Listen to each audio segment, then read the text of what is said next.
All right, well, it's good to be with you this morning. Good to see you. And, it was cold this morning, wasn't it? Man. Well, we are in a new series that we've been in over the last couple of weeks entitled Hero Maker.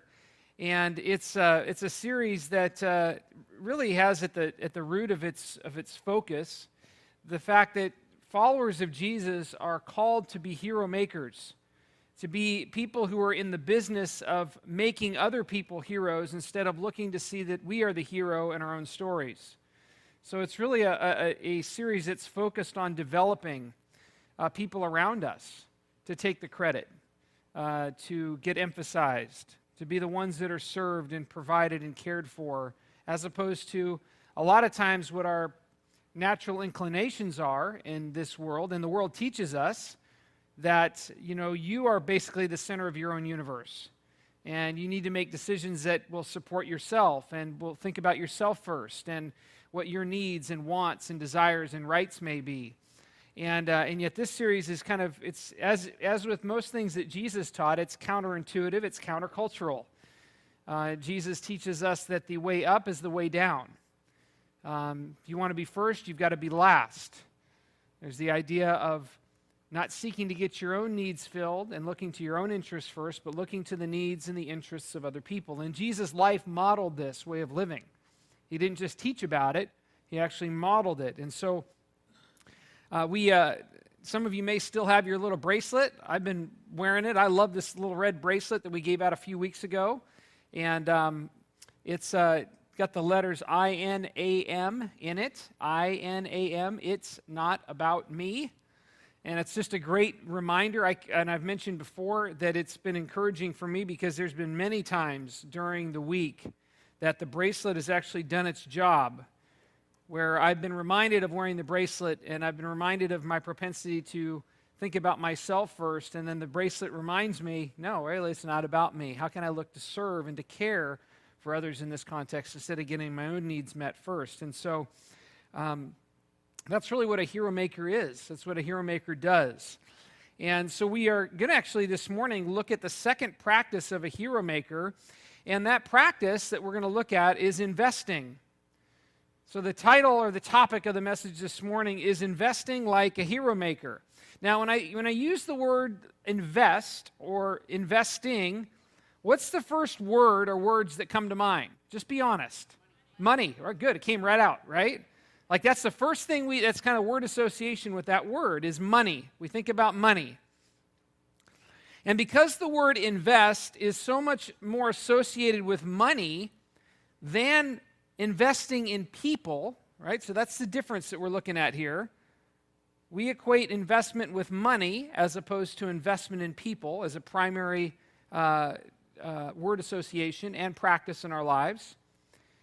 Because we associate investment with money, a lot of times it helps us understand the culture. It's almost like I used the word last week, it's self-indicting. It helps us recognize and to be honest about the ways in which our culture forms the way we look at our lives. The way our paradigms are organized around the culture that we live in. What I mean by that is the fact that we don't primarily think about people when we think about the word invest, but that we think about money points to part of this problem in our culture and in our society.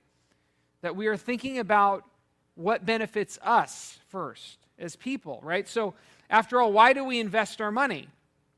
Well, we invest our money so that we can have more of it later, right? Or so that other people can have more of it later. If you're investing in terms of providing for your family or whatever, the focus is nobody invests money in order to lose it, right?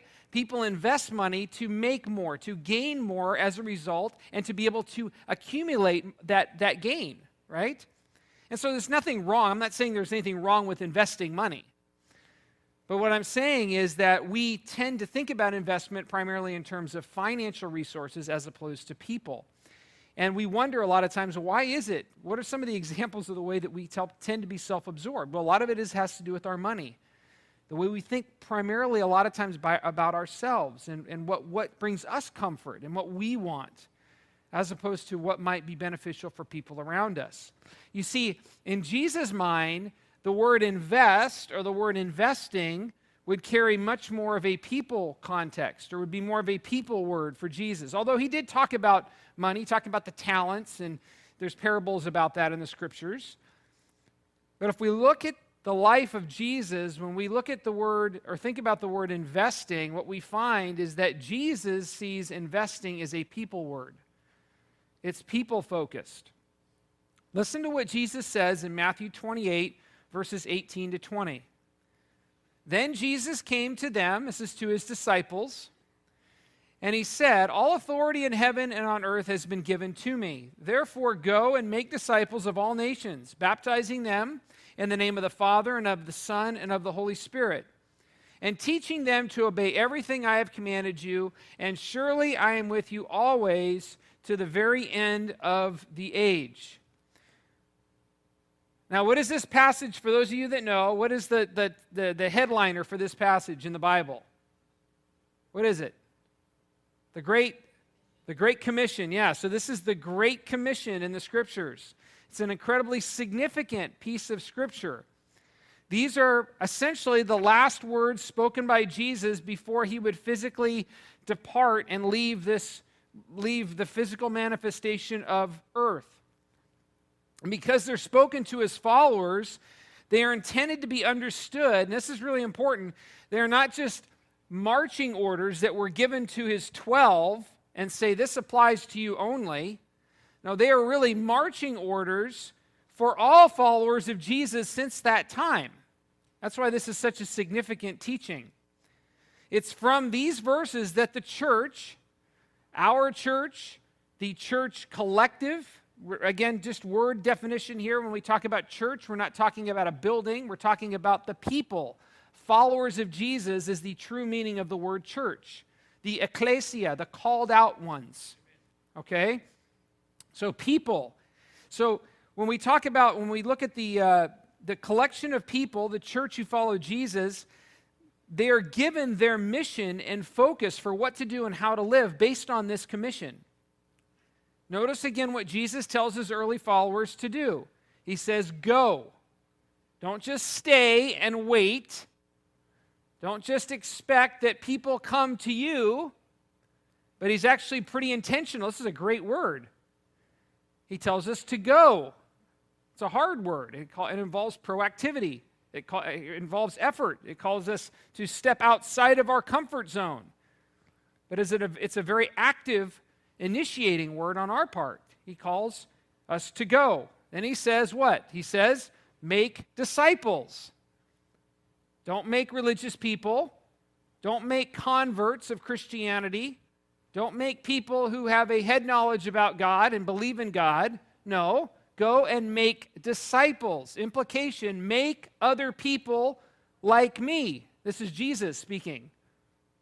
Make other people like you, who are following Jesus and are looking more like Jesus. So he says, go. He says, make disciples. And then he says to baptize these new disciples. And then he goes on in the fourth part, and he says, now teach these new disciples to do what? To obey all of Jesus' teachings. So we're to go, we're to make other followers of Jesus, we're to baptize them, and we are to teach these new disciples to obey the teachings of Jesus. This is all investing language. You can see that here. There's a tremendous investment in the lives of people. The mission of the Church of Jesus Christ is to do this. It is to lovingly go to people who are away from God and who are in need. It is to expose these people to the good news of the kingdom of God and lead them to become followers of Jesus, leading them to become disciples of Jesus. It is to baptize them, which is an experiential remembrance and witness-based practice that solidifies their decision to follow Jesus. It identifies them with the rest of the church, the body of Christ. It symbolizes their own death through going down into the grave and being raised to new life. It's very symbolic and experiential for the follower of Jesus. My old life is buried with Christ. I'm risen to a new life. The Spirit of God lives within me. So we're to lovingly go to people who are away from God. We're to expose them to the good news of the kingdom. We're to baptize them, and then we're to teach these new disciples to obey Jesus' teachings, which in turn, if you follow that process far enough, you recognize that it will in turn lead those new disciples to go and make more disciples. It's a cyclical process. It's supposed to revolve. It's supposed to go around and around and around and never stop, right? Which is why Christianity, as a world experience, you could say a world religion, a world group of people who are following in the ways of Jesus, has been exponentially exploding for 2,000 years. Because many followers of Jesus are following this principle, this commission. The church, this may come across in a weird way, but I'll just say it. The church is to be a hero-making machine, right? The church is intended to be, I hate equating the word church and machine, but I don't know another word to use. But it's to be a hero-making machine that is outputting new and new followers of Jesus all the time that have been invested in by other followers of Jesus. Too often, as we know, many churches can get stuck and become stagnant. This is not an unusual thing. Many churches can lose sight of their mission and why they truly exist. As a natural byproduct, many churches can become inward focused in those places, focused on needs and comfort. That's one of the reasons why we're so excited. I'm so excited, our leadership, and by the affirmative vote we had from the membership, we're excited about this movement forward with Echo Church.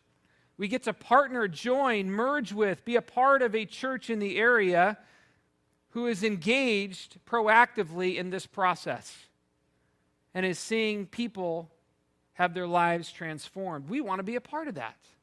This is Jesus' mission. This is what the church is supposed to be about. And we're excited to be able to partner and be a part of that experience.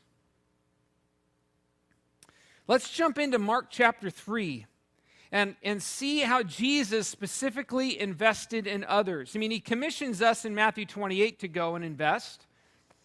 But in Mark chapter 3, I'm going to look at verses 7 to 18. I'll start with 7 to 12 here. Jesus withdrew from his disciples to the lake, and a large crowd from Galilee followed. When they heard about all that he was doing, many people came to him from Judea, Samaria, Idumea, and the regions across the Jordan, and around Tyre and Sidon. Because of the crowds, he told his disciples to have a small boat ready for him to keep the people from crowding him, for he had healed many, so that those with diseases were pushing forward to touch him. Go to the next slide. Is there another one? Good. Whenever the impure spirits saw him, they fell down before him and cried out, "You are the Son of God." But he gave them strict orders not to tell anybody else about him. Now, put yourself in this scene, right? So you're witnessing Jesus' fame. Jesus, I've used this term before too. Jesus was a rock star. He was incredibly popular. People wanted to be around him. People wanted to see him. Right? I mean, it's like, if they didn't have a disease that they felt that Jesus would heal for them, they wanted to see somebody else be healed of a disease. Right? Who wouldn't want to witness that? Who wouldn't want to see a person being carried in because they can't walk on a mat and being laid at Jesus' feet and having Jesus put his hand on that person and have them stand up, jump around, and start praising God? Like, that'd be a pretty cool thing to witness, right? People were enthralled by Jesus. They were attracted to Jesus. He was exciting to listen to. He was exciting to watch. They were interested in the way he taught the scriptures, the way he talked about the kingdom of God. In the eyes of many, Jesus would appear to be successful. Why? Because he had a following. He had a lot of people. People were very into him. He was this rock star. People wanted to know him. Everybody knew about who Jesus was. And he could do these crazy things that nobody else could do. But certainly Jesus had time and did these things. He had time for these crowds, and he did these miraculous things. He taught the crowds. He healed the crowds. But What's interesting to note is that the crowds were not Jesus' main focus. If you look further, look at verse 13. Jesus went up on a mountainside and he called to him those that he wanted. He called them.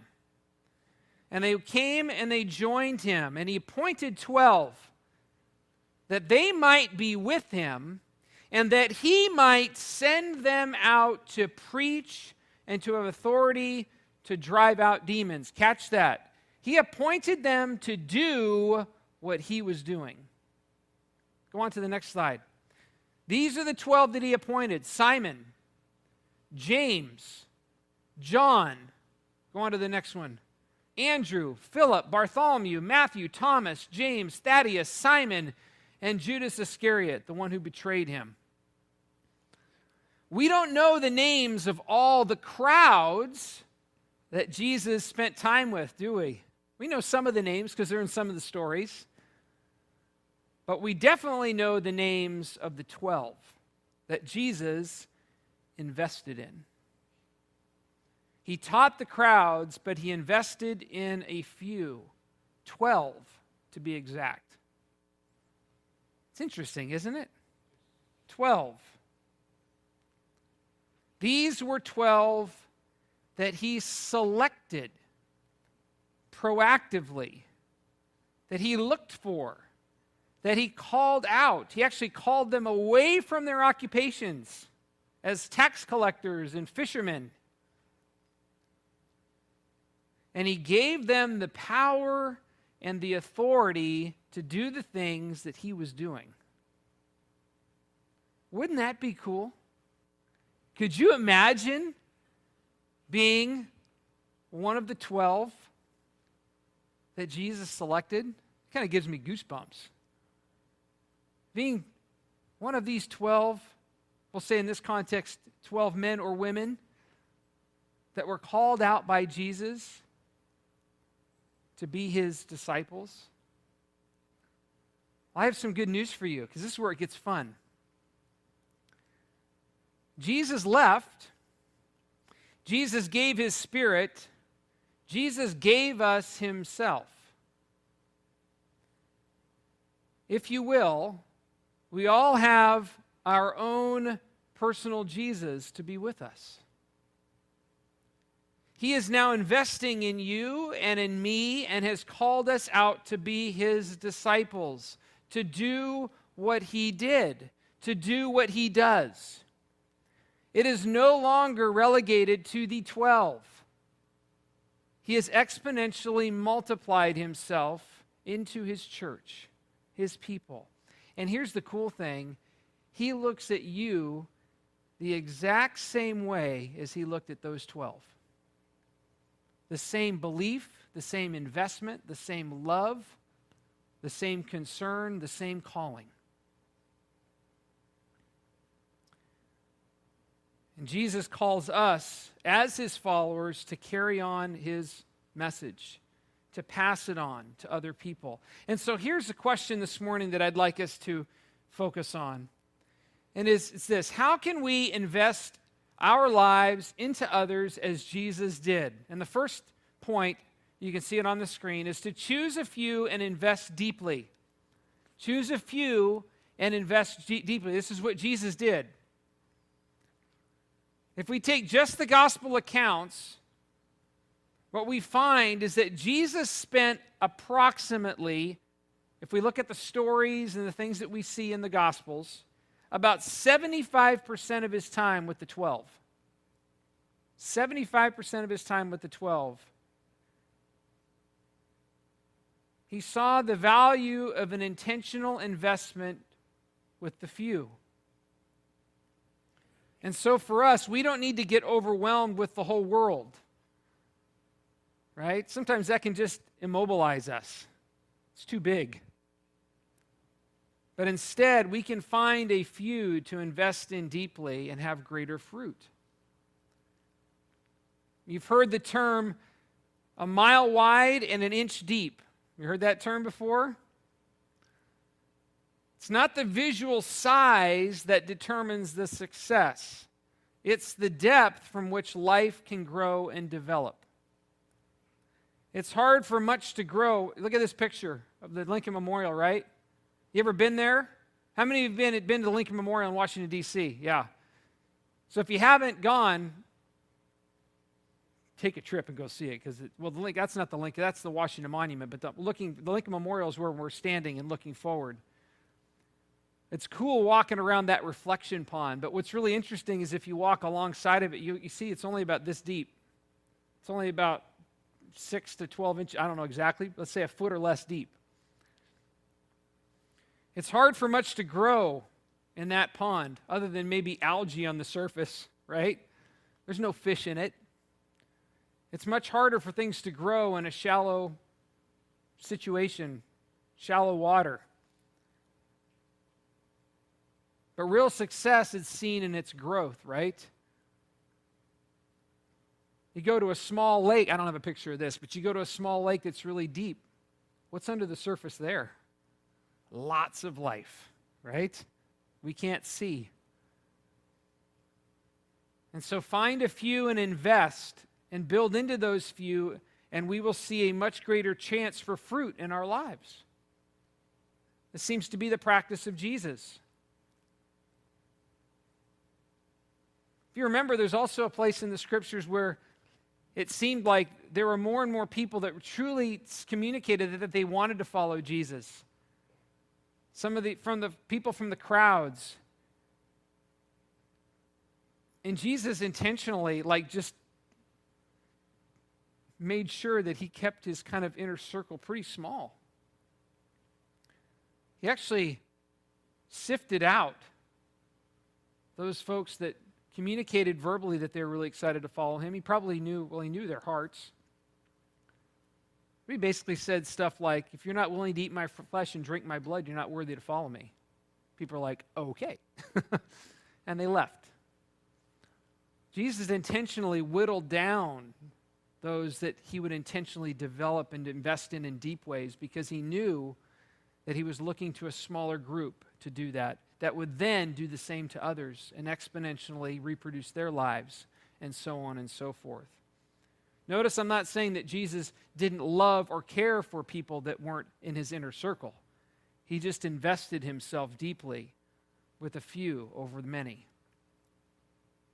If you try to do too much with too many, for whatever the reason, it can diminish our own effectiveness and health. I'm reminded of a story in Exodus 18. It's the story of Moses. And I'm not going to read this because it's kind of a lengthy section, but basically, it's while the Israelites are in the desert, before they had left Egypt and before they were on the way to go to the promised land, and they're in the wilderness. And Moses is leader. He's caring for these, hundreds of thousands of people. And he's burning himself out, really.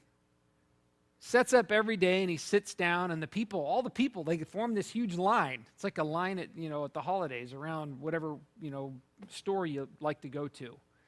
Like, how are we ever going to get through that line? It's like going to the DMV, right? And the line at DMV, it's like, you ain't never going to see all these people in one day, right? That's another sermon altogether. DMV. Anyway, but refocus.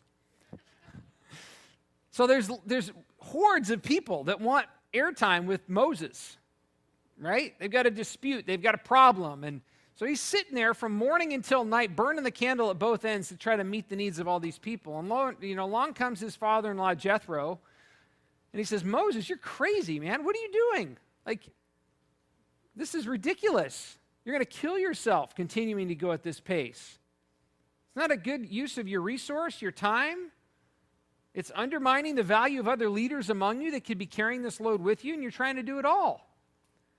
And so Jethro basically tells him, he says, you know what, you need to basically assign people to oversee groups. And start it at the lowest level. Assign one person to oversee a group of 10 people. And then assign a group of people that are going to oversee the people that are seeing the group of 10 people. And then assign another set of leadership that's going to oversee those people, right? So he keeps the context small.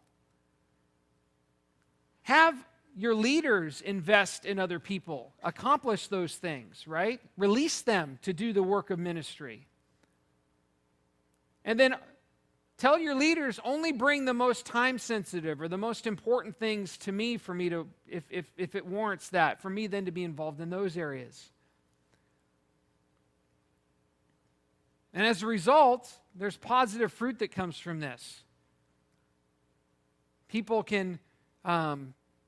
are able to get their needs more addressed in a timely manner, right? They don't have hero Moses syndrome where it's like, only Moses can help me. And it teaches people to not have an unhealthy reliance on them. And it also, if he doesn't do this, it can kill the ability of the other leaders to step in and assume roles of investment. To which, using Jethro's advice, changed that course. And so let me ask you, who are the people in your life right now that God has arranged for you to be around so that your life can be transferred to them? You have people in your circles. We're not just talking about church circles or other Christians, although that certainly can be a part of it. But there are people in your lives that Jesus has put in your realm of influence. Take some time and ask God to show you, how can I or how should I be furthering my influence or begin influencing for the kingdom these people that Jesus has put around me? What does it look like for me to invest in those that God has given me? They can be friends, they can be subordinates, they could be family members. The Spirit of God can direct you in that way, but it's unique to each of us. Who are the people? And a side note here, when you think about investing, think about the kinds of people to invest in.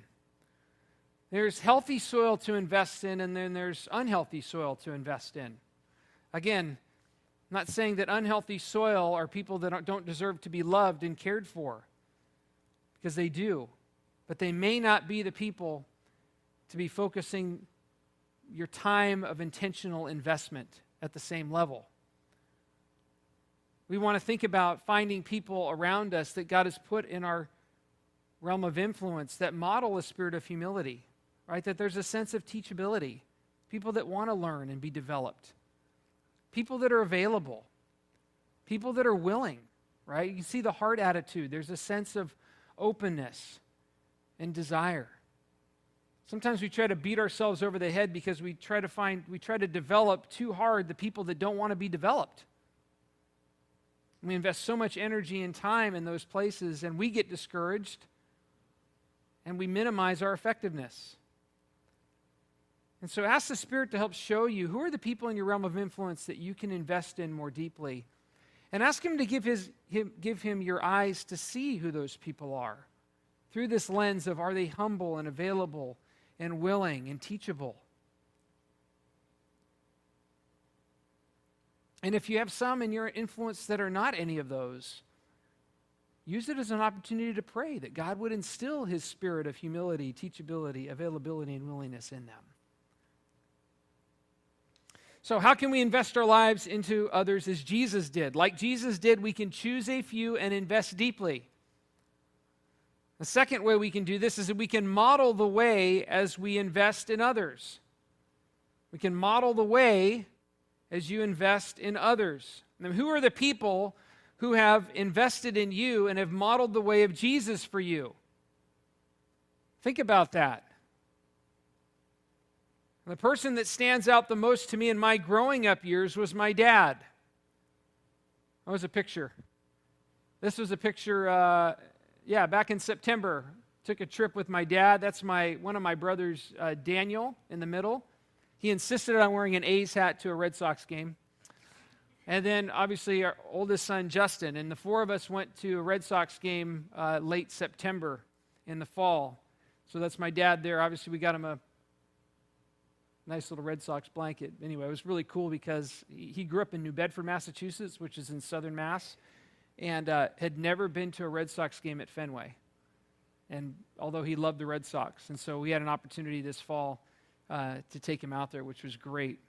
But I look at my dad, and my dad, when I was growing up, my dad was an individual, just go ahead and keep that up there. He was an individual that exhibited patience and unconditional love towards me. He challenged me to live like Jesus and look to pursue peace in my relationships around me when I could naturally be more prone to argue and fight with others. He encouraged me as a strong-willed teenager to look to pursue peace. He modeled for me what it would look like to be a follower of Jesus. My dad wasn't perfect, as any father is not perfect. My dad and I had fights, we bumped heads. But when I look back at my father and I think about my investment with my dad's investment in me, I remember the unconditional love and the patience and the challenge. A lot of times, the times I didn't want to hear it. Stuff that he'd tell me, I was like, I know that, Dad, already, but I really didn't. I thought I did. He showed me what it looked like to live a life following Jesus. So think about, there are others likely that you would list. People that have had a positive influence and modeled and invested in you what's important in life. Potentially how to live like Jesus. The modeling the ways you invest in others is a very biblical concept, and Paul talks about it in 1 Corinthians 11. It says, follow my example as I follow the example of Christ. Some may look at that and say, that's a pretty arrogant thing to say. No, that's how Jesus operated. Follow me as I follow. You like that? It's follow me as I follow. I'm okay to ask you to follow me as I follow. But the key point is this, as I follow, right? I'm following Jesus. As I'm following Jesus, then I want to encourage you to follow me as I follow him. The focus then isn't me, it's Jesus. And so as we follow Jesus, we begin to model for others what it means to follow Jesus. So what does this look like? When we talk about modeling, it means being people of integrity, modeling the life that you would like to be modeled to you. Realize that you aren't perfect, and that's good. Realize that? That's good news right there. You're not perfect, and that's okay. That's good that you're not perfect. Because you're in good company with 6 billion people, right? But recognizing your own imperfections and being honest about them is the first step in effectively modeling, or what it means to be an effective model for other people. You realize that? Being honest about your imperfections is the first step in effectively modeling. Do you think that the first disciples were effective modelers of Jesus when they started? Not so much. They learned along the way, and they learned through their failures. Think about poor old Peter, right? Jesus said he was going to deny him. Peter would deny him 3 times. Peter told Jesus, you're nuts. I'll never deny you. And ever since that time, millions and millions and millions of people have been well aware of Peter's failure, right? Because he did deny Jesus.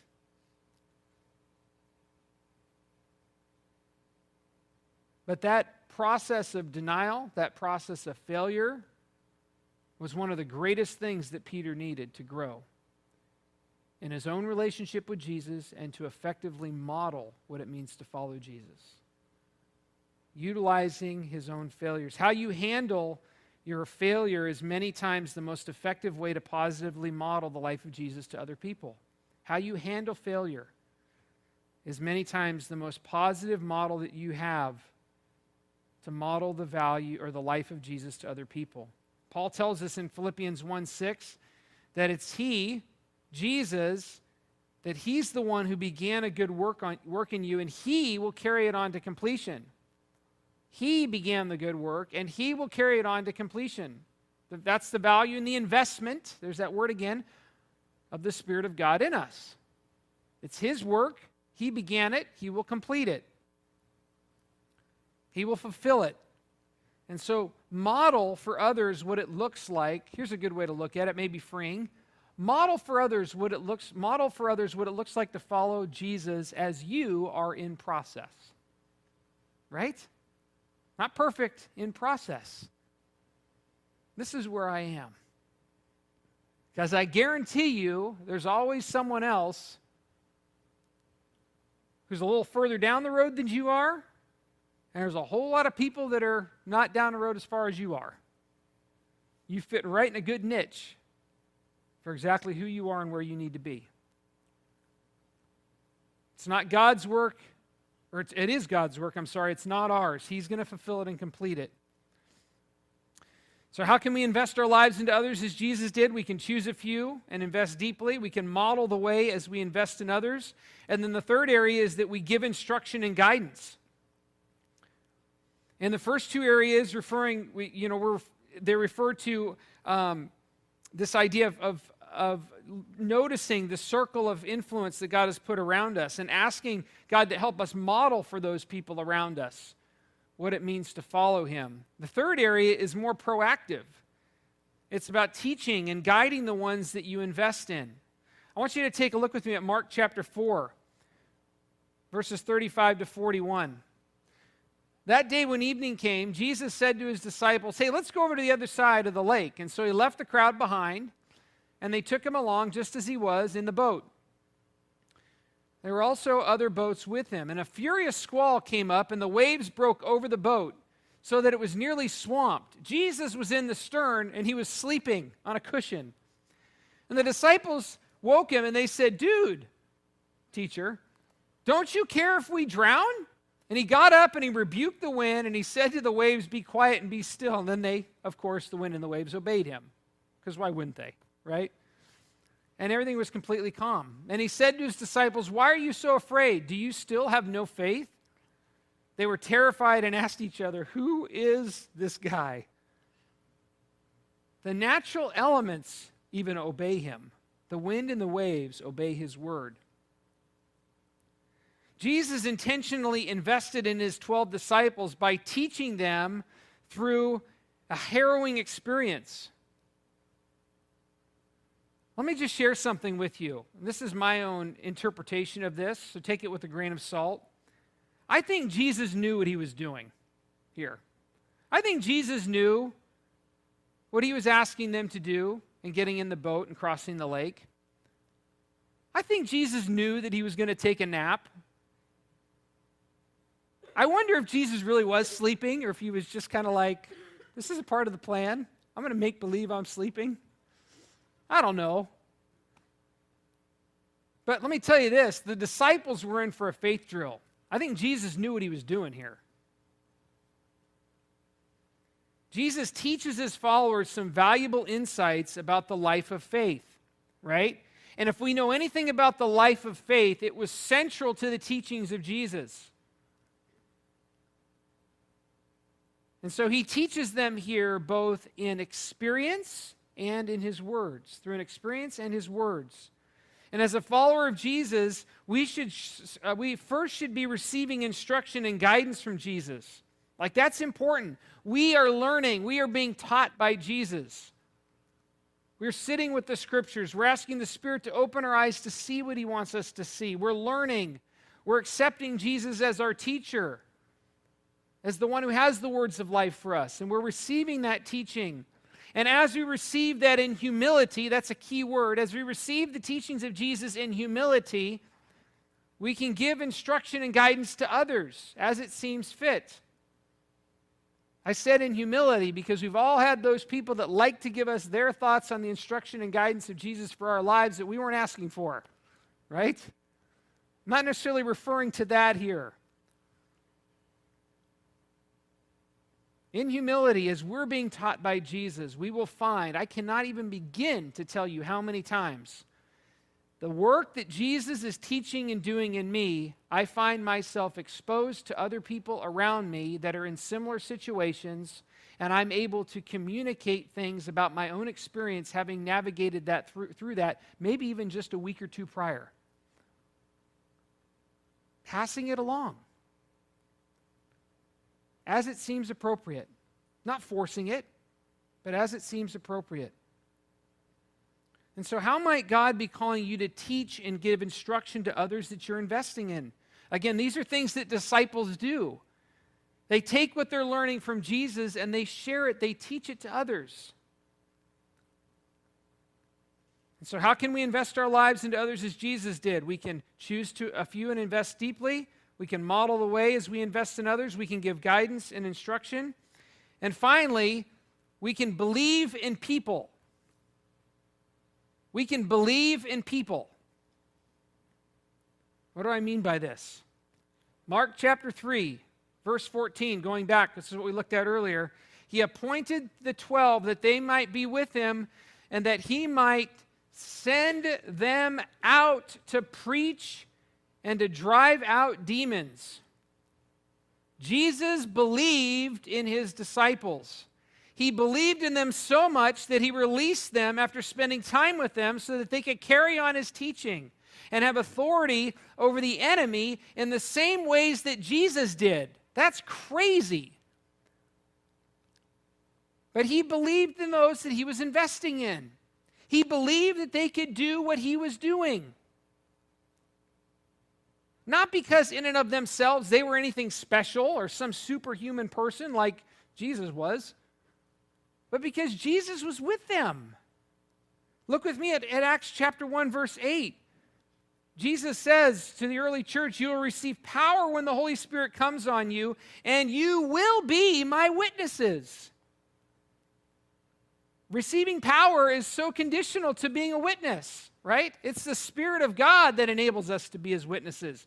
It's the Spirit of God that enables us to do what Jesus calls us to do. It's not our own efforts, our own talents and abilities. It's the Spirit of God working and moving in us that energizes our talents and abilities, that gives power and fruitfulness to our powers and abilities, talents and abilities, because it's him. Essentially, the early followers of Jesus would carry on his life and his teachings and the message about the kingdom. Jesus believes in us much more than I think we believe in ourselves.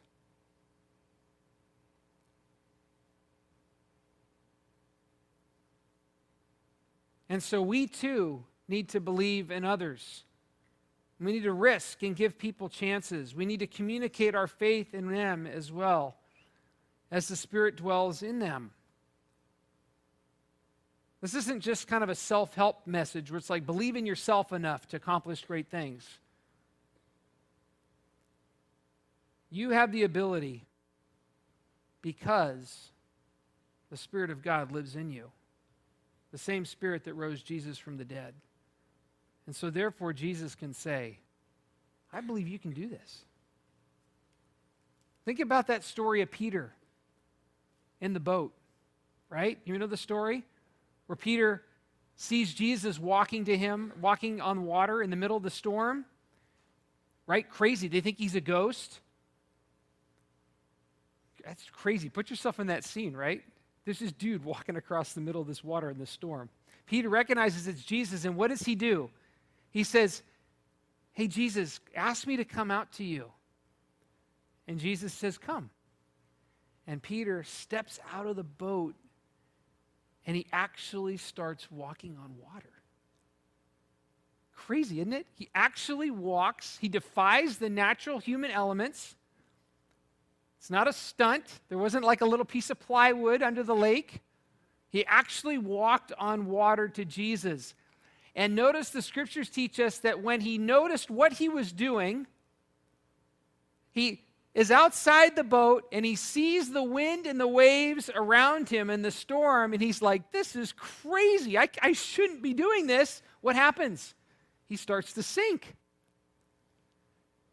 He asks for Jesus to save him. Jesus is there, immediately raises him up and saves him.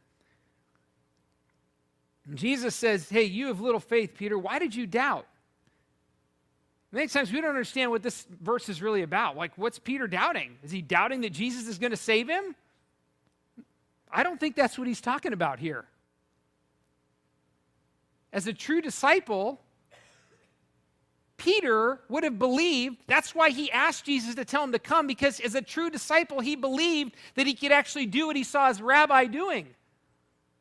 As crazy as that sounds, that's what disciples are trained in. You are going to look like that guy. You're going to do everything he does.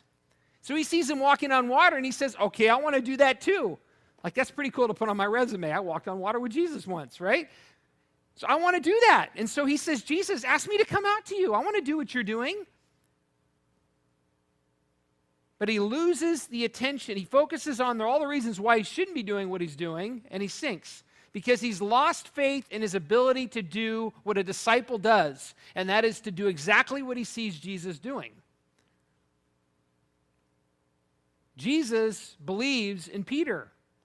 And on this rock, Petros, the Greek word for Peter, which means rock, on this Petros, on this Peter, on this rock, I will build my people, my church. And the gates of hell will not overcome it. Right? You think he believed in Peter? Think he believed in what Peter could do as Jesus had full control and authority over his life and the Spirit of God was working and moving in him? We're seeing the effects of Jesus' belief in Peter over 2,000 years later. That's pretty cool. And so how can you invest in others around you? By encouraging them, by believing in them, communicating your belief in them, your value towards them. I've preached way over time, and I'm going to stop.